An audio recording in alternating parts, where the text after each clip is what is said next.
अस्सलाम वालेकुम। वालेकुम सलाम। हाँ, खैरियत जी, अल्हम्दुलिल्लाह। फरमाइए। जी मेरे को आपसे कोई उसी सिलसिले में आपका एक फतवा पड़ा था। अच्छा अच्छा। उस- जी जी जी। उसी सिलसिले में चंद बातें करनी थी, मेरे चंद सवालात थे उसको लेकर। फरमाइए। मेरा ये पहला सवाल तो ये था कि मौलाना साहब, ये ब्लॉकचेन टेक्नोलॉजी क्या होती है? हाँ? ब्लॉकचेन टेक्नोलॉजी क्या होती है? अच्छा, दूसरा सवाल क्या है? दूसरा सवाल ये डिसेंट्रलाइज्ड किसे कहते हैं, डिसेंट्रलाइज्ड नेटवर्क किसे कहा जाता है? और अच्छा तीसरा सवाल ये है कि बिटकॉइन मार्केट में आता कैसे, वजूद में कैसे आता है बिटकॉइन? अच्छा अच्छा अच्छा। अब इसकी तो पूरी तफसील जो लोग इसमें काम कर रहे हैं, बिटकॉइन बनाने वाले हैं, वो तो आपको बताएंगे कि ये कैसे बनता मेरे है, कैसे आता है, क्या होता है, क्या नहीं होता है। समझ रहे हैं? अच्छा। कि इसी मिसाल के तौर पर आप हमसे ये पूछें कि शराब कैसे बनती है, तो हम ये नहीं बता हम्म, पाएंगे कि शराब में क्या क्या डाल के बनाते हैं, कितने घंटे उसको हम्म, चलाते हैं, फिर उसको किसे हाँ, कन्वर्ट करते हैं, उसका बोतल कैसा होता है, ये हम नहीं बता हम्म, पाएंगे। आप मुझसे पूछेंगे अल्कोहल कैसे बनता है, हाँ, अल्कोहल कहाँ से निचोड़ा जाता है, कौन सी कंपनी बनाती है, कितने मिकदार में बनाती है, उसमें क्या क्या मिक्स करते हैं, हम नहीं बता पाएंगे। जेलाटिन कैसे अच्छा, बनता है, क्या क्या मादे उसमें मिलाए जाते हैं, क्या क्या तब्दीली की जाती है, ये हमारा काम नहीं है। हाँ, जब वो बन के सामने आ गया है, हाँ, समझ रहे हैं, तो शरीयत जी जी। क्या पैमाने पर उसको हम नापेंगे कि ये इसकी हकीकत क्या बन रही है सामने, वो हम आपसे बता सकते हैं। अच्छा, मतलब कुल मिला के ये है कि जिस चीज के अपने को फंडामेंटल भी नहीं पता, अपन उसके बारे में हाँ, फतवा दे सकते हैं। ये शराब के बारे में बता रहे हैं, शराब कैसे बनती है क्या पता भाई, हम कभी गए नहीं शराब के कारखाने में। मतलब कुल मिला के, मतलब जिस फील्ड का अपने को पता भी नहीं है कि ये फील्ड में क्या होता है, कैसे माइन होता वो है। तो बहुत सारी चीजें, जैसे मैंने बता आपको शराब की मिसाल दी है। आप मुझसे हाँ, पूछे साहब शराब के अंदर शराब कैसे बनती है, तो हम बता पाएंगे हाँ, आपको। मतलब फिर अगर जिस चीज का नहीं, ये मतलब आपको बताइए, हम पता है बता ना। पाएंगे आपको, ये बोलिए। नहीं नहीं, जी। मेरी बात तो सुनिए आप। हाँ। जिस चीज के बारे में आपको पता भी नहीं कैसे नहीं, वजूद ये में आती, क्या सवाल आती है, आपका उसके बारे गलत है। में। मैं ये कहना चाहता हाँ, हूँ कि ये सवाल आपका गलत है। अब वो अरे, चीज आ गई, जैसे अब शराब के अंदर मेन चीज क्या है, नशा होना।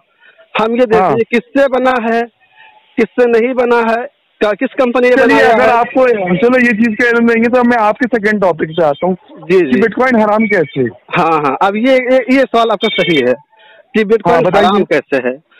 अब हाँ, ये कि सबसे पहले देखते हैं कि बिटकॉइन जो मार्केट में आती है, उसको हाँ, हम लोग अपनी इस्तिलाह में समन कहते हैं।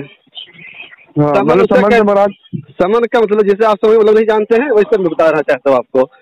समन का कैसा? मतलब ये होता है कि जिसको हम्म, शरीयत ने मुबादले के लिए यानी एक्सचेंज के लिए जरिया करार दिया हो। जैसे हाँ, पैसा होता है, सोना होता है, हाँ, चांदी होता है, इसको हाँ, शरीयत ने चीजों की खरीदो फरोख्त के लिए ही बनाया है। समझ हाँ, रहे हैं? इसको समन कहते हैं हम लोग इस्तिलाह में, अपने टर्म में। हाँ, एक बात हो गई। अब समन की हकीकत क्या है, समन कितने तरीके से होता है, इसकी दो किस्में होती हैं। एक हम्म, है समन खिलकी और एक है समन उर्फी और एतबारी। हाँ, समन खिलकी का मतलब यह होता है कि हम्म, जो यानी शुरू से और बहुत कदीम जमाने से शरीयत ने हाँ, जिसको एतबार किया मुबादले के लिए, वो सोना और चांदी है। यानी हाँ, सोना और चांदी के अंदर समन बनने की पैदाशी तब सलाहियत है, हाँ। और ये सदियों से इसका तबादला चलता आ मतलब रहा है। इसको अगर अलग टर्म्स में अगर मैं कहूँ कि जिसकी खुद की अपनी वैल्यू होती है, वो हाँ शरीयत हाँ उसको मान लेगी। हाँ, वो सिर्फ दो ही चीजें हैं, वो सिर्फ दो ही नहीं नहीं, चीजें हैं। नहीं, पहले मैं वजाहत कर लूँ। जिसकी हाँ, अपनी खुद की वैल्यू होती है खुद की कि- वैल्यू तो यहाँ पर बहुत सारी चीजों की होती है।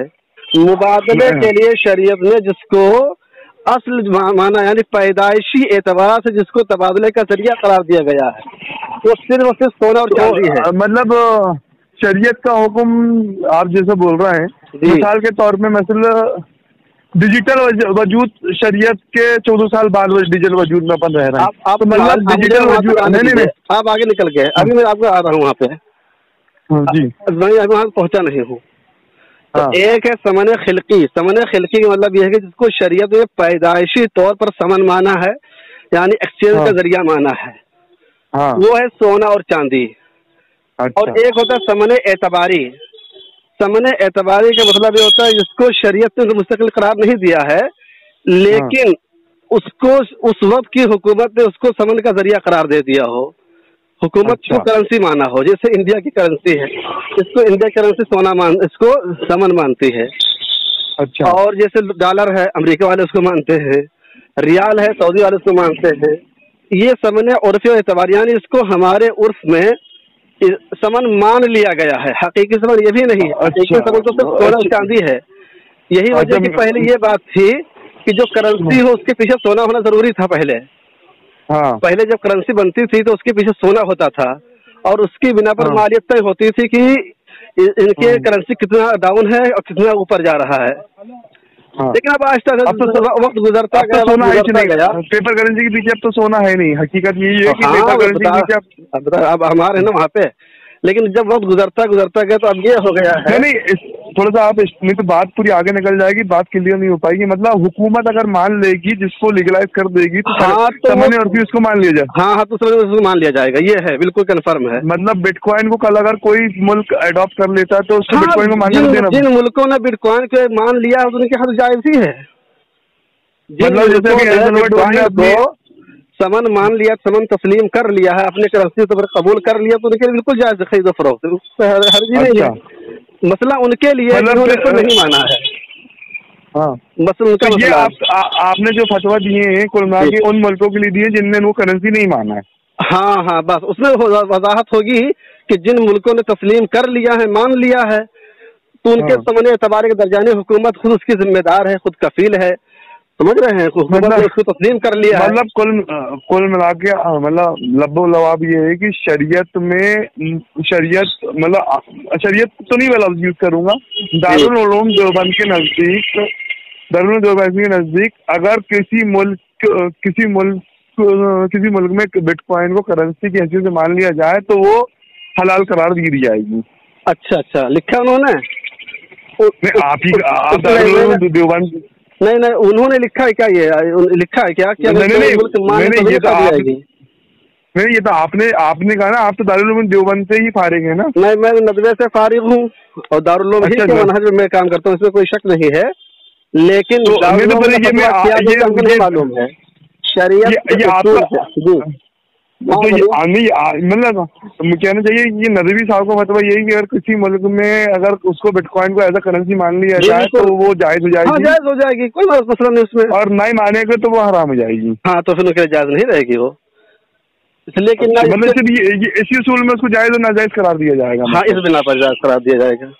मतलब फिर अगर अपन इस बात पे इस बिना पर जायज और नाजायज का अपन शरीयती हुक्म लगाएंगे तो बहुत सारी दुनिया भर की अगर लगभग 198 या 900 198 या 200 मुल्क हैं तकरीबन, वो बहुत सारी चीजों को मुल्क जायज करार देता है, लेकिन शरीयत उसको हराम ही बोलती है। मसलन इंटरेस्ट हमारे मुल्क में जायज है, लेकिन शरीयत हराम कहती है। हमारे मुल्क में जायज है, लेकिन वो मामला अलग है, इस पर नहीं। नहीं, वो ठीक है। आपकी बात ये जो उसूल आप हर जगह फिट कर रहे हैं, ये उसूल हर जगह फिट नहीं होगा। जैसे मिसाल के तौर पर एक मानिए, जैसे इंश्योरेंस का मसला है, मान लिया इंश्योरेंस नाजायज है, लेकिन अब हमारे हिंदुस्तान की हुकूमत ने गाड़ियों पे इंश्योरेंस जबरदस्ती करार दिया है, जरूरी करार दिया है। तो आप इंश्योरेंस कराओगे नहीं कराओगे? बोलो। नहीं, वो वाली बात आपकी सही है, मैं तो नहीं बोल रहा हूँ, आपके फतवे के ऊपर से मैं ये वाली बात कर रहा हूँ कि अगर उसूल अपन ये तय कर रहे हैं कि सिर्फ किसी मुल्क के उसको जायज या नाजायज कार्य करने में अपन वो हर चीज नहीं है, वो हर जगह पे नहीं है। इस तरीके से बहुत से मुल्कों ने डांस को भी जायज करार दिया, तो जायज हो जाएगा क्या? बहुत से मुल्कों में शराब भी जायज हो जाएगी क्या शराब? ये नहीं उसूल है। हम वही तो बोल रहे हैं, 2 किस्में बन सकती हैं, समन की 2 किस्में बन सकती हैं इस बिना पर। अच्छा, और उसके पीछे असल भी पाई जाती है। मिसाल के तौर पर हुजूर सल्लल्लाहु अलैहि वसल्लम के जमाने में जिस तरीके से सोना चांदी से मुबादला होता था, ऐसे फुलूस से होता था, यानी धातुओं के बने हुए से भी। तो देखिए, हुजूर ने अपने जमाने में धातुओं को अपने उर्फ की बिना पर उसको कायम रखा, बाकी रखा। समझ रहे हैं? तो अब इसके एक असल हमारे मौजूद भी है, यानी शरीयत में एक असल मौजूद है कि समन खिलकी के अलावा भी बाद चीजों को समन माना गया है। लेकिन नाच की कहाँ भैया मौजूद है? हुजूर के हज़ारे के हुजूर ने जायज़ करार दे दिया हो। शराब की कहाँ कोई नज़ीर मौजूद है? इनकी कोई नज़ीर ही मौजूद नहीं है। समझ रहे हैं? तो असल बुनियाद ये कि उसकी एक नज़ीर भी उसकी जिन्स की कोई नज़ीर भी मौजूद होती है। दूसरी बात यह है कि उसकी ऐसी चीज़ ना हो कि बिल्कुल लिया हराम हो, मुतलकन हराम हो, और फिर उसको एक है मजबूरी के आलम में, जैसे एक आदमी मजबूरी के आलम में हिंदुस्तान ही में रहता है, अब उसके लिए मजबूरी है कि इंश्योरेंस कराना ही पड़ेगा। भाई गाड़ी आप निकालने जाओगे तो हो गया नहीं इंश्योरेंस कराएंगे तो वो गाड़ी देगा कि नहीं। तो अब किसी भी मौलवी से आप फतवा लोगे तो ये कहेगा भाई मजबूरी आपकी, आपको जरूरत है इसलिए आप करा सकते हो, लेकिन सिर्फ शौक पूरा करने के लिए नहीं कर सकते हो। नहीं, मैं जो समझना चाह रहा हूँ, बात मेरी यहाँ से चालू हुई थी आपसे। आपने कहा कि कल को अगर कोई मतलब इसको जायज करार दे दे तो वहाँ पर ट्रेडिंग बिल्कुल जायज हो जाएगी। आपने मतलब बुनियाद की जी असल ये ठीक जी। बाकी आपको ये पता नहीं बिटकॉइन कैसे वजूद में आता है, ब्लॉकचेन टेक्नोलॉजी छोड़िए, अब वेस्टेज के बारे में हमको नहीं, अब भाई दुनिया में इतनी बड़ी है कि उसको अब सर इसी बारे में क्या मालूम बोलिए। आप हमसे पूछे कि वहाँ से व्हाट्सएप का इस्तेमाल का इतना जायज कि नाजायज है। अब आप व्हाट्सएप किसने बनाया है, कैसे लॉन्च किया, उसमें कौन कौन से सॉफ्टवेयर इस्तेमाल होते हैं, हम बता पाएंगे? तो ये बहुत बड़ी दुनिया है ना। एक मौलवी का वो काम नहीं कि जाके उसको देखना, जब उसका रिजल्ट नतीजा सामने आएगा तो वो शरीयत की मीज़ान पे उसको नाप के देखता है। मैंने आपकी वो पोस्ट पढ़ा था, एक्चुअली वो पोस्ट पढ़ा था, उस पे आपका ये इश्काल था कि बिटकॉइन सिर्फ एक हाथी का दांत है, इसके अलावा कुछ नहीं है। नहीं, बिटकॉइन के बारे में ऐसा भी नहीं है कि मुझे कोई मालूम नहीं है। आपने शायद मेरा जो मजमून मैंने बिटकॉइन पे लिखा है उसको आपने नहीं पढ़ा है पूरा। मैं पूरा ही पढ़ा हूँ, इसलिए मैंने वो करा, क्योंकि आपने उसको सिर्फ एक तो उसका जो ब्लॉग बनता है, जो चीजें मुझे मालूमात हो सकी थी उतना तो मैंने लिखा। एक बात तो ये है, मैंने जो आपकी वो जो आर्टिकल था वो पढ़ा, तो उसमें मेरे को एक चीज समझ में आई कि आपने बिटकॉइन को सिर्फ हवा की करेंसी करार दे दिया, उसको आपको ऐसा लगा कि बिटकॉइन के पीछे कुछ नहीं है। मेरे को यही समझ में आया। क्या है बताइए? मैं आपको बताता हूँ ना बिटकॉइन के पीछे क्या है जी। आज आपको पता होगा बिटकॉइन ब्लॉकचेन टेक्नोलॉजी में बनता है। ब्लॉकचेन टेक्नोलॉजी ब्लॉक से ब्लॉक जुड़कर एक नया ब्लॉक क्रिएट होता है, और नए ब्लॉक में क्रिएट होने में एक नया बिटकॉइन माइन होता है। वो कैसे होता है मैं आपको ट्रांसफर करूंगा। नहीं उसके पीछे क्या होता है? उसके पीछे कोई सोना होता है, कोई चांदी होती है। मैं बताता हूँ ना उसके पीछे क्या होता है। हुकूमत का बहुत बड़ा होती है, बहुत बड़े सुपर, उसके बताता हूँ ना, उसके पीछे बहुत बड़ा एक सुपर कंप्यूटर खड़ा होता है। सुपर कंप्यूटर को बिटकॉइन को माइन करने के लिए इलेक्ट्रिसिटी लगती है। आज एक बिटकॉइन को माइन करने के लिए लगभग ऑन एवरेज $35,000 की इलेक्ट्रिसिटी एक बिटकॉइन को माइन करने के लिए लगती है।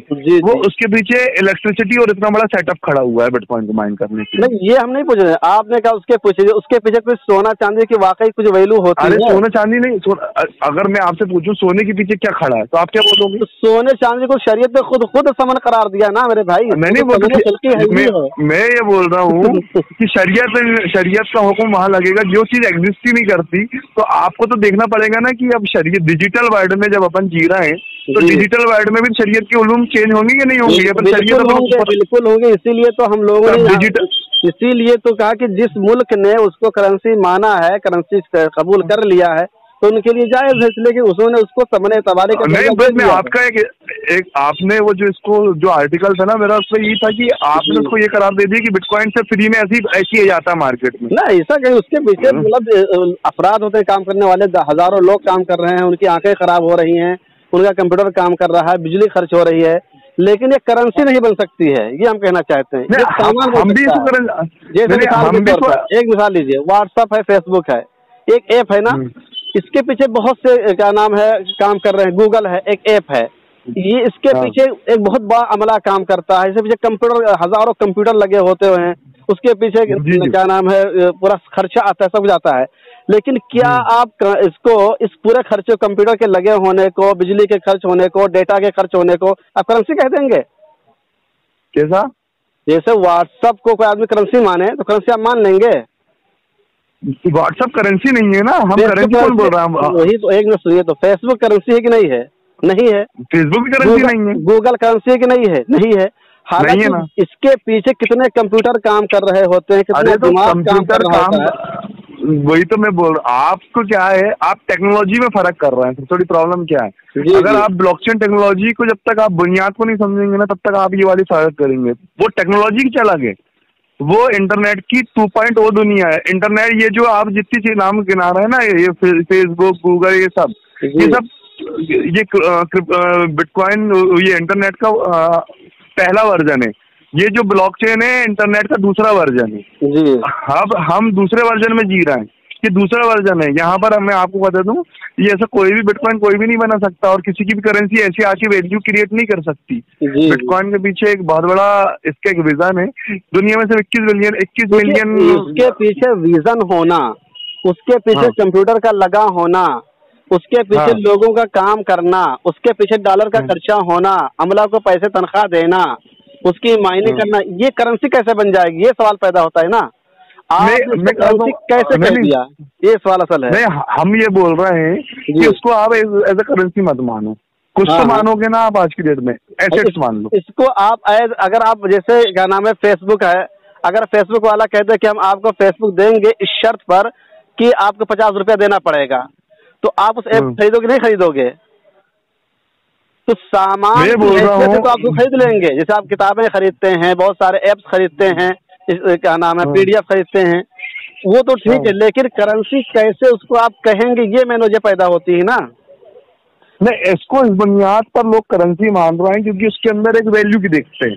वो वैल्यू कैसे देखते हैं, वैल्यू कैसे देखते हैं, वही हम भी कहना चाहते हैं कि उसको वैल्यू कौन देगा? वैल्यू उसको बायर और सेलर देता है, ना कि आप। नहीं, ये नहीं असल है। उसकी वैल्यू जो असल होगी शरीयत की निगाह से, आप आदमी किसी को भी वैल्यू दे दे, उसमें कोई नहीं कर रहे हैं। जब उस हुकूमत उसको तस्लीम कर ले, हुकूमत उसको राज कर दे कि हाँ भाई आज से हमारी इंडियन करेंसी के साथ ये भी करेंसी हमारी मानी जाती है।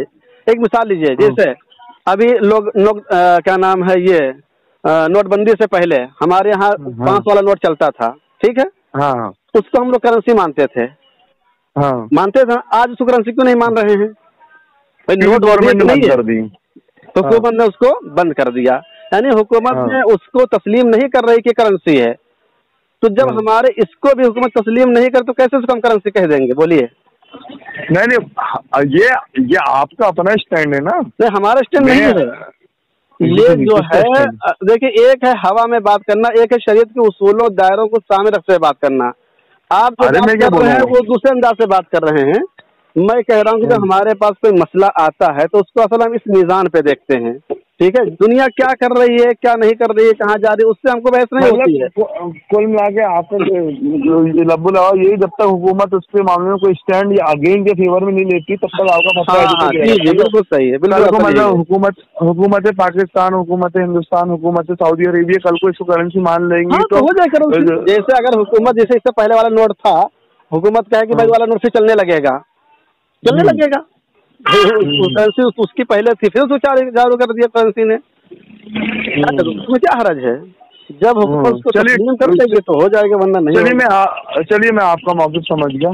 चलिए ठीक है। अगर आपके दिन में कोई एतराज हो, भाई हम कोई गुस्से वाली बात नहीं कर रहे हैं। नहीं, एतराज तो बहुत सारे हैं क्योंकि क्या है, मैं टेक्नोलॉजी का बंदा हूँ, मैं टेक्नोलॉजी टर्म्स में आपसे बात करूँगा। टेक्नोलॉजी के बारे में देखिए, हमने बता दिया कि अब हम अगर इतनी चीज़ों की तहकीक करने बहुत जाए तो हर कोई मेरे पास आएगा कि अब आएगा भाई इंश्योरेंस क्यों नाजायज़ है।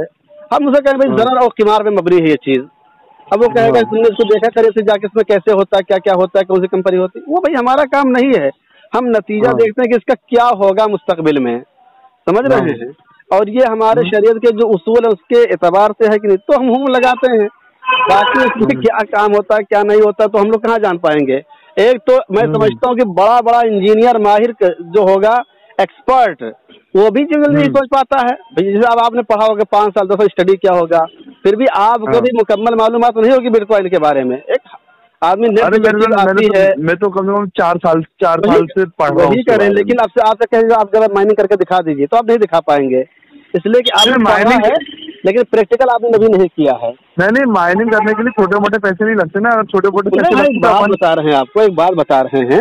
जैसे फेसबुक व्हाट्सएप लोग बहुत दिन से इस्तेमाल कर रहे हैं, PDF लेकिन हमसे करके दिखाओ ये कैसे बनता है, इसमें क्या क्या चीज इस्तेमाल होती है, कहाँ कहाँ सॉफ्टवेयर खरीदे जाते हैं, किस मार्क के सॉफ्टवेयर लगता है, कितने नंबर का लगता है, भाई हमको हम क्या बता पाएंगे उसके बारे में। लेकिन जब वो माल सामने तैयार होकर आया तो उसका असर क्या हो रहा है, नतीजा क्या हो रहा है, वो हम देखते हैं। वरना इस चीज को फतवा देने के लिए तो मालूम है कि हम 5 साल जाके बिटकॉइन में लगे तब जाके फतवा देंगे तो दूसरे मसले कब हल होंगे। क्या ख्याल? नहीं, चलो ठीक है ना, वो आपकी बात में पूरी समझ गया। ठीक है। अभी फिर किसी नंबर सेव कर लीजिए, किसी दिन फिर ऐसी तबादला ख्याल चलता रहेगा। चलिए, जज़ाकल्लाह, इंशाल्लाह बेहतर है, कोई दिक्कत नहीं है। ठीक।